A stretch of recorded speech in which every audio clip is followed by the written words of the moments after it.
Okay, I think we'll get started. I want to give everyone a very warm welcome this evening to this Zoom call.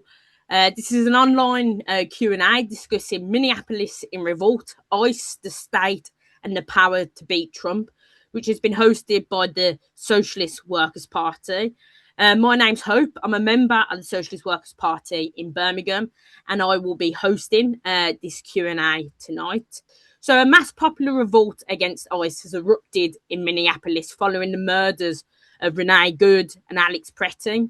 On Friday, we saw another mass demonstration in Minneapolis with the 100,000 taking part along with the protests in 300 other cities and towns across America. This has put the Trump administration on the back foot with the partial climb down, removing the ICE commander, Bavino, from his power. The resistance has been absolutely inspiring, I think we can all agree. And, you know, with widespread calls for a general strike against Trump's far-right deportation regime. So as I said at the start, this is a Q&A. It's an opportunity to make sense and grasp the excitement of the situation and also the severity. And we are very grateful and honoured to be joined tonight by Professor August Nimtz, who is live from Minnesota itself for the call tonight. August is a professor of political science and African American and African studies at the University of Minnesota. He has written extensively on the murder of George Floyd and the Black Lives Matter movement that exploded following his murder 6 years ago in Minneapolis, less than a mile, in fact, from where Renee was murdered by ICE at the beginning of this month. So over to you, August. Thank you very much. Hope it's a real pleasure for me to be able to do this, and thanks very much for the invitation. It's a opportunity for me to get a chance to see how events here are being seen in other parts of the world. Here in Minnesota today, where the temperature is a balmy 22 degrees Fahrenheit, very different 10 days ago.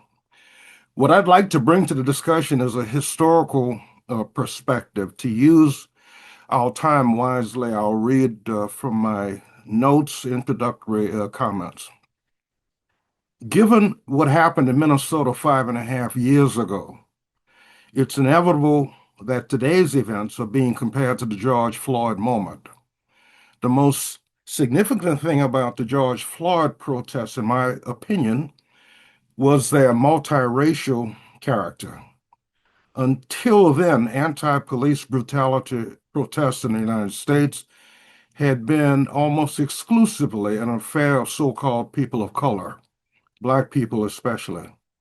The very first George Floyd protests, which I had the privilege to be part of, was not just youthful, but overwhelmingly Caucasian in composition. That fact registered how racially tolerant the United States had become. 10 days ago, tens of thousands of mainly Caucasian marchers, mostly of the working class, rejected the xenophobic and racist policies of the Trump administration by voting with their feet in sub-zero weather, not unimportant, in favor of their co-workers, friends, and neighbors who come in all kinds of skin colors and countries of origin. That's a big deal, registering again how different the United States is today than the one I was born into. In other words, we have opportunities today for forging working class unity despite all of our rich differences, such as skin color and national origins that ruling class elites employ to divide us, opportunities that fighters before us could only have dreamed of. But there was a problem with the George Floyd protests that we must admit to. They quickly descended into chaos, the looting and the burning that working class neighborhoods have yet to recover from. That unfortunate outcome informed, I think, of kind of broad consensus this time, that we make sure that our anti-ICE actions be done in a way that avoids the gratuitous violence, at least on our part, that too often came with the George Floyd protests. Most different from the George Floyd protests, and what I want to emphasize is the presence of the organized labor movement in the current moment. That makes sense if you think about it. The immigration question is a life and death question for the labor movement, not only here in the United States, but elsewhere. Beginning in December, last December, the labor movement here began to put its stamp on the anti-deportation actions, with the postal and letter carriers union workers leading in the way in an action on December the 14th to demand that the government not use its work sites to stage immigration raids. About a week later, a broader layer of the labor movement endorsed and helped to organize a march and rally in a primarily working class immigrant neighborhood that was joined by many immigrant workers. What comes with the labor movement's participation is the history and knowledge of organized, disciplined action. What makes it possible for workers without papers to participate, necessary in their own advancement. The history of the labor movement teaches that it's through collective action rather than as individuals, it's through collective action that the working class is effective. Minnesota has an especially rich labor history that we should all know about. The only time the American working class has ever gone into near revolutionary motion was during the Great Depression of the 1930s. Three major strikes, especially in 1934, transformed the labor movement into a fighting national force for the first time. Of those three, the most consequential is the one that took place in Minneapolis, the Teamster strike of 1934. What made it significant, different from the other two, is that it was led by publicly known partisans of Marx, Engels, Lenin, and Leon Trotsky, namely communists. Leaders of the Communist League of America, the organization that later became the United States Socialist Workers' Party.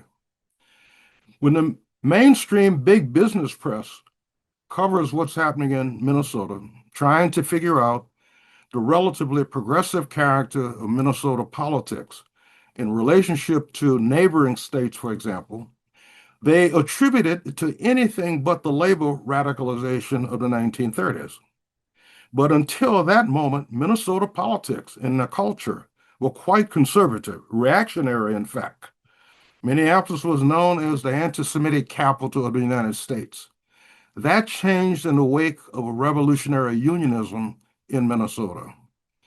Among the rich lessons of that moment is how a revolutionary union can effectively deal with real fascist forces when they will inevitably appear, as they did in Minnesota in 1938.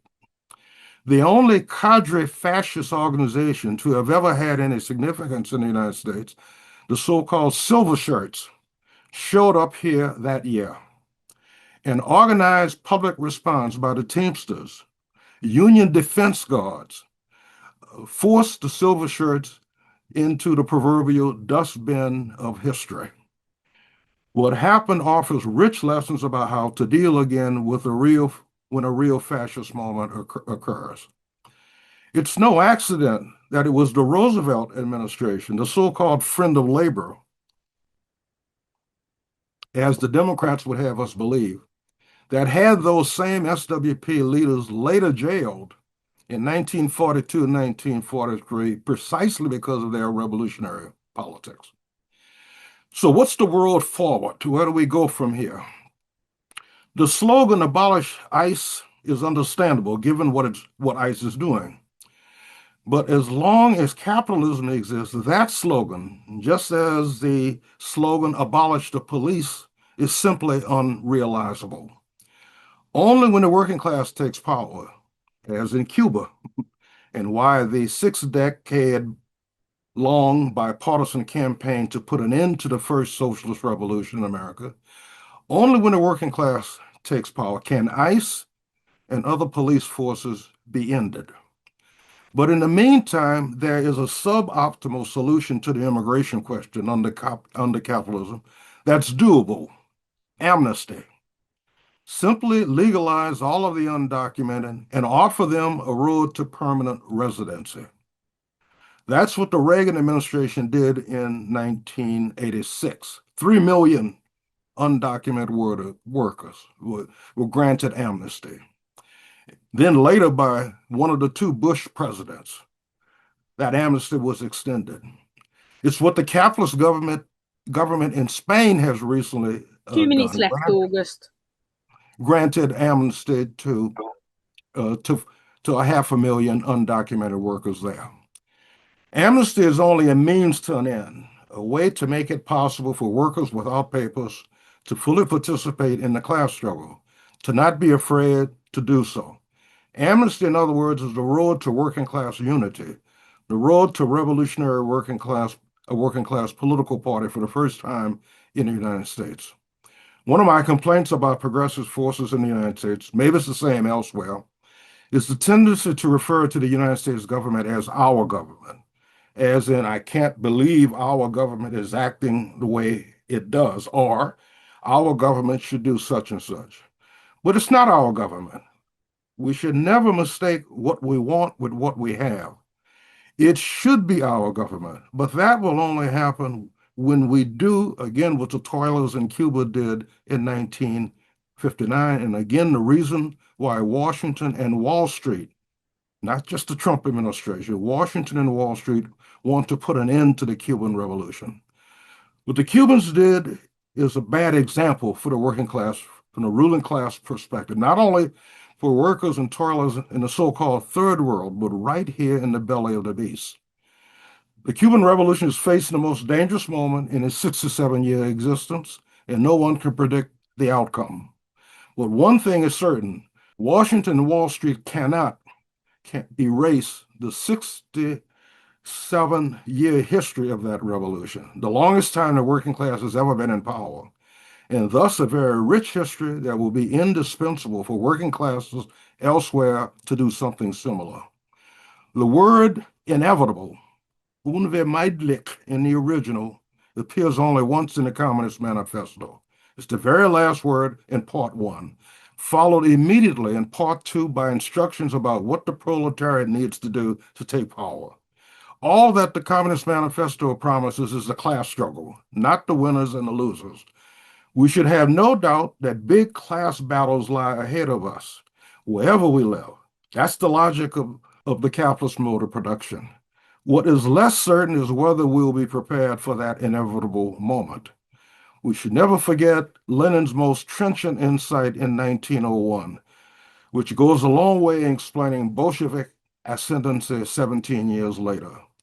If a revolutionary workers' party doesn't exist when a revolutionary moment arrives, it will be too late to form one, owing to the turbulence of the moment. Thus, the necessity of preparation, the preparatory work. Okay.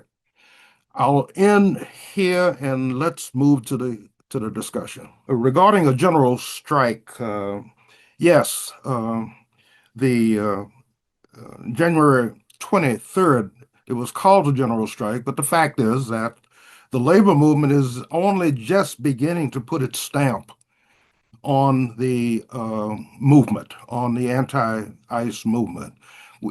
Baby steps, you might say. So we're not at a stage really to have an effective general strike until the labor movement itself actually becomes involved in it. There was, in my opinion, there was a general strike that took place in 2006. And that's when the U.S. Congress was considering legislation that would have criminalized everyone in the United States without papers, including people who were helping those without papers. And a massive movement emerged in the spring of 2006. And the culmination, I think the high watermark of that movement were when thousands of immigrant workers laid down their tools and walked off the job and joined a massive nationwide protests and so on that took place. Up until recently, the largest mass demonstration ever in Minnesota history took place during that particular moment. That was a real general strike, in my opinion. January 23rd it aspired to be, but that simply wasn't. We have to be honest about that fact, and that the labor movement has yet to really take leadership. This was lacking last Friday. That call, from what I understand, for last Friday came out of the University of Minnesota student organizations. I saw no evidence of any kind of labor endorsement, and that was the limitation of it. And again, we're still at very early stages of trying to bring the labor movement into this movement, but the potential is there. But we have to be patient and understand what we can do and what we cannot do. As far as fascists, the government, and what it's doing right now, I think these are mainly probes. I don't think there's no wing of the ruling class that wants a fascist movement. There are people who are auditioning, in my opinion, for that role. But that's not where we're at. They're probing to see what we can get away with, and that's important for us to stand up and to resist.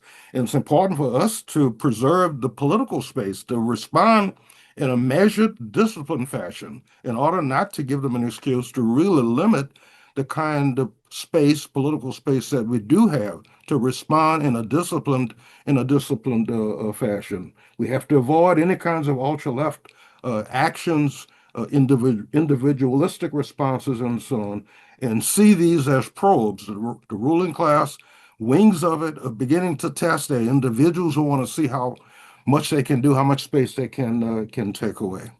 Yeah, I don't think the Epstein files are really of interest to the working class. Yeah, that's a sounds like to me from today's news with the late Prince, the former Prince. That seems to be a big deal, big issue within the UK. I don't say I could be missing it.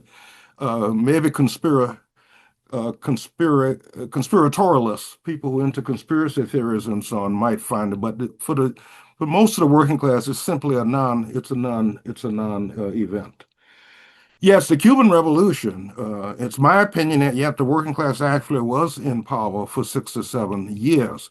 And we can have a debate about that, but that's the great thing about we got that record. We have that history. We have a 6 or 7 year. It's the most documented revolution in history, exactly because it lasted for such a long time. So we can go back and we can have that discussion, and people can take different positions on it, and that's important for us to be able to understand and have that discussion, a civil discussion and debate about the Cuban Revolution. Yeah, the Democratic Party, which pretends to be a friend of the working people, and we know the reality of the Democrat, has a fascinating history here in Minnesota. By the way, the official name of the Democratic Party is the Democratic Farmer Labor Party, and that's because there was a fusion in 1944 between the Democratic Party and a real working class party at one time called the Farmer Labor Party. And the Democrats realized they had a problem and how to co-op working class support and the working class into mainstream bourgeois politics. And that was the purpose of that fusion in 1944. And the working class, the officialdom, has been residing submissively, in my opinion, within the embrace of the Democratic Party ever since. And why increasing numbers of workers simply don't look to their leaderships because of the fact that they're involved in bed with the Democratic Party. And so it's from that perspective that one, in my opinion, I think has to examine the strategy of the Democratic Socialists of America who work within the Democratic Party. They're very clear about that. They make no bones about it, and no apologies and so on about it. But I think it's a dead end working within the Democratic Party. The United States, the chief political problem that we face, the working class has never had its own political party, and we pay a price for that. The re-election of Trump is the price the working class pays for not having its own political party. 2 minutes, August. Yeah, working people not having real choices within the electoral arena, and lots of people are simply turned off by the reality of the Democratic Party. And how do we explain someone like Trump? I don't think it's any great mystery. Trump he's a boss. He's a capitalist boss.